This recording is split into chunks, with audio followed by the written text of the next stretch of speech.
சின்ன சின்ன ஒரு கஷ்டங்கள், சின்ன சின்ன ஒரு கேப்பு, இடையூறுகள், பிரச்சனைகள் அப்படின்றது வரும். சோ ஓகே ஓகே, நீ என்ன சொன்னாலும் ஆமா சாமி போட்டுட்டா பிரச்சனையே இல்லை இல்லைங்களா? அந்த மாதிரி ஒரு விஷயம், ஆமா சாமி போட பழகிக்கோங்க. அதுக்கப்புறம் வந்து பாருங்க, சனியை பத்தி சொல்லணும் அப்படின்னா சனி சகாய சனியா இருக்கார்.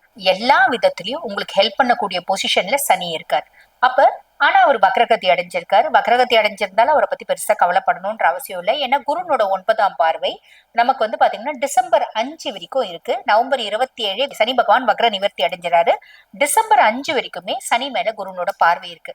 ஆனா அவரே கெடுக்கக்கூடிய பொசிஷன் இல்ல, நல்லது செய்யக்கூடிய பொசிஷன் தான் இருக்காரு. இருந்தாலும் வக்ரகதி அடைஞ்சிருக்காரு அப்படின்னும் போது அவரோட வக்ர பார்வை நல்லிஃபை ஆயிடும். குருனோட 9ஆம் பார்வை அவர் மேல படிய போகுது. சோ இது முற்பகுதிக்கான பலன். பிற்பகுதி கொண்டு வரோம். இப்ப பிற்பகுதிக்கான பலனை பாக்குறோம் அப்படின்னு வச்சுக்கோங்களேன். டிசம்பர் 5 2025 டு மார்ச் 11 2026 வரைக்கும் மகர ராசி அன்பர்கள் உங்களுக்கு குரு பகவான் பத்தினும் பாத்தீங்கன்னா 6ஆம் பாவத்துல இருப்பார். 6ஆம் பாவம் அப்படின்றது ருணரோக சத்ருஸ்தானம்.